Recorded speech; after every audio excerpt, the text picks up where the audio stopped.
Okay, shoutout Sir Joe Robert ng Tarlac, sir. Ito na yung toy gun mo, sir. Siya tinetesting na ni Alex. So napakalakas niyan, sir. Ayan. So sa mga taga-tol po, yung mga basher natin, no? Ayan.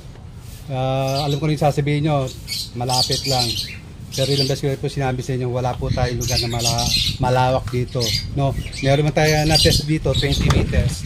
May tinamaan naman tayo, no? Okay lang na yung gantong layo kaysa magkaroon tayo ng problema, no? Napatunayan naman natin, tumatama tayo sa 20 meters, accurate pa rin naman, wala namang problema. So dito na tayo, at least wala tayo mapupurwisyo.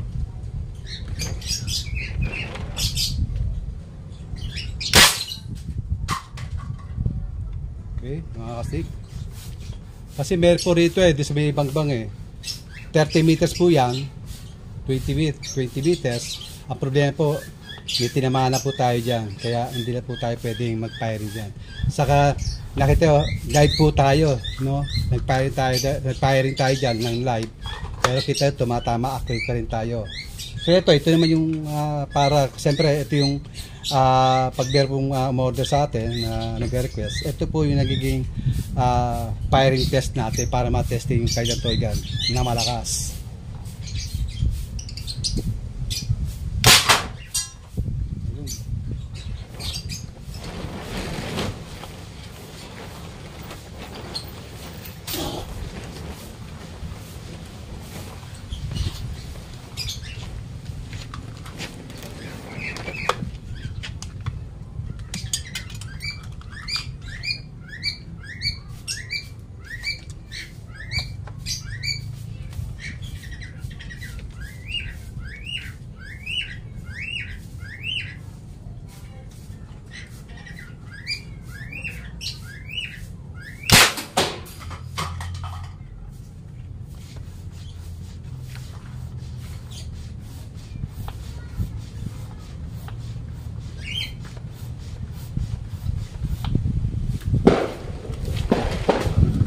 Okay, mga kastig do.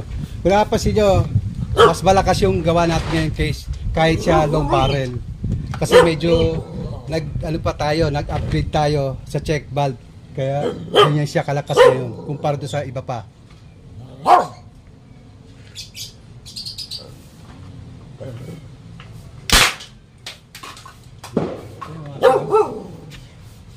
Kasi iba po yung check valve yan, no? Medyo nagdagdag tayo ng para mapalakas.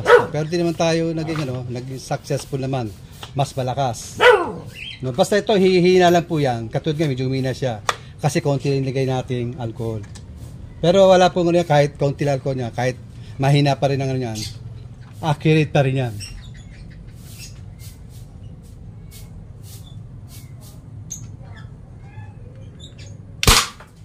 Yun.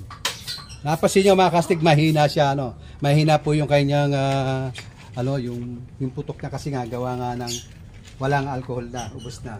So lalagyan ulit natin, makita nyo ulit yung lakas niyan. Yan, dyan po yun mga kastig, no? Para makita nyo mga kastig, baka kasi sa pinapansin nyo iba, yung dalawa na sundan, mahina siya, pero accurate pa rin kahit wala na sa alcohol. Ano po, wala pong alcohol, lagyan po natin mga kastig. Okay, yan po yan. Dito po nilalagay yan sa loob. Okay, konti lang po yung nilalagay natin kasi magkaganda po pag kaunti nilagay natin. Kumbaga sapat lang yun, no? Hindi siya lunod. Kumbaga yung po gusto na ang igniter natin, yung tinatako sila sa alcohol, hindi yung lunod. Kasi pag lunod po, mahina lang yun. So, dalagay tayong dalawang super glue.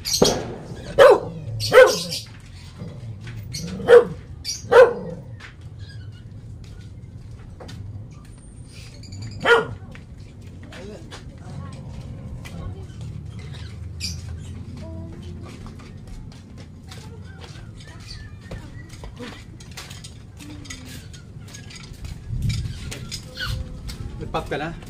Mga 7 pump lang.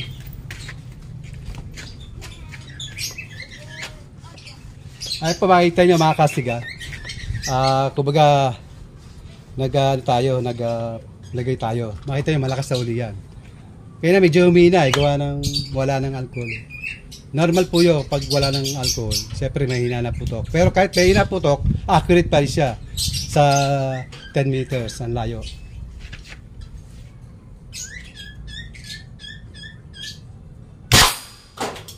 Yun. Kita yung mga kasi kung lagyan natin alcohol. Ano? Nung lagyan natin alcohol, malakas na uli yung putok niya.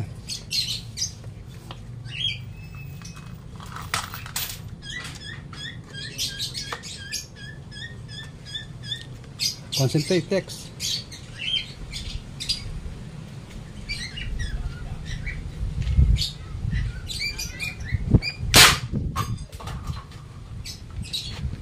Ayan mga kasig, no?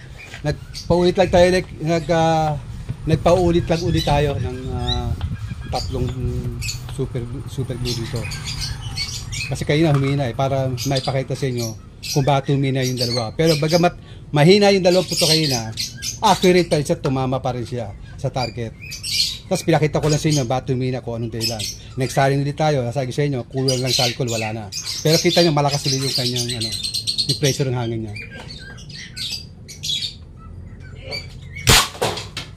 Ayan po yan, mga kasidok. Kita nyo naman yung lakas, yung lutong. No? Pag tumatama doon sa super glue, malutong siya. So, yun na po mga kasidok. Hindi na po namin gaano patatagalin pa. No? At kaya nga po humingi kami sa inyo ng siyempre, pasensya para po doon sa mga pagkukulang namin. No? Na hindi na agad-agad nasasagot. Sa dahil po ng mga TPM, no? Hindi po namin agad-agad nasasagot. Sa dami, siyempre, yung conversation, palitan. Siyempre po, hindi naman sa buong araw, yun lang po gagawin namin. No? Siyempre, ganito po, no? Shoutout po kay Joro Belt from Tarlac. Siya po yung may-ari po nito, si Joro Belt. No, nag-request ito. So, maganda lang po yung ating pagkakagawa. No? Naging success po tayo doon sa ating check valve. No? Kung i-compare natin doon sa mga nauna na gawa ko, mas malakas po siya ngayon. Tapos, long barrel pa siya. No, kita nyo naman yung lagutok. Pag tumatama sa talagang tumitila po ng gusto.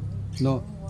Yun nga lang, siyempre, wala tayong lugar dito kung saan pwede tayo mag-firing ng talagang malalayo. No? Yung sa layo ng mga 20 meters, ganyan. O 30 meters. Kasi nga po, siyempre, wala tayong place na pwede pong mapag-test yan ng ganong kalalayo. Kasi kung dito po, medyo mahirap po no? Meron dito sa Bangbang, 30 meters po yan, 20 meters, pwede. Kaya problema, tapat po ng bahay, no? Nagkaroon na po ng problema dyan, nagreklamo na po kaya.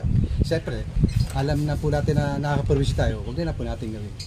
So dito tayo, magtsaga lang po, pagtiisa lang natin itong gato kalayo. Basta ang malaga, accurate siya sa 10 meters. Siyempre, siyempre ganti po yan, no? Kung dadayo kayo, no?